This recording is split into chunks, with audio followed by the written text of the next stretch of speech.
90s and early 2K కిడ్స్కి Eenadu and ETV bring pure nostalgia కదా. అప్పట్లో ఈటీవీలో వచ్చే భాగవతం చూసిన రోజు, పంచతంత్రం కోసం వెయిట్ చేసిన రోజు, ఈటీవీలో ఈవినింగ్స్ వచ్చే సరాగాలు, ఫ్యామిలీ మొత్తం టీవీకి అతుక్కుపోయి మరీ చూసిన పాడుత తీగ, ఇంకా అమ్మతో కలిసి చూసిన కొన్ని వందల సీరియల్స్, అంతరంగాలు, విధి, వసుంధర, అన్వేషిత, రహస్యం, లేడీ డిటెక్టివ్, స్నేహ, శాంతి నివాసం, ఎండమావులు, ఇలా పెద్ద లిస్టే ఉండేది. ఈ సీరియల్స్ ముందు వచ్చే ఈ ఉషా కిరణాలు అనే సాంగ్, అబ్బా!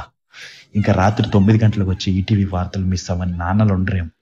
ఏ ఇంట్లో చూసినా ఆ టైంకి అదే మ్యూజిక్. అస్సలు ఇష్టం లేకపోయినా అరగంట తప్పక చూసేవాళ్ళం. ఇంక ఈనాడు పేపర్ ఇప్పుడు చదవడం తగ్గిపోయింది, కానీ అప్పుడు పేపర్ లోపల వచ్చే మూవీ న్యూస్, మండేస్ పేపర్లో వచ్చే ఎడ్యుకేషన్ కాలం, ట్యూస్డేస్ హెల్త్ కాలం, బిజినెస్ న్యూస్, ఇలా ఎవ్రీడే ఒక ఇంట్రెస్టింగ్ కాలం పబ్లిష్ చేసేవారు. సాటర్డేస్ అయితే ఈ తరం, ఎస్పెషల్లీ మన ఇండియన్ టీం మ్యాచ్ విన్ అయితే cricket news and cricket players pictures cut చేసుకుని దాచుకోవడం, ఇంకా hi Bujji, classifieds ads, and Sunday వచ్చే స్పెషల్ బుక్, అందులో వచ్చే సండే స్టోరీ, లాస్ట్లో పద వినోదం అని చుక్కల గేమ్స్.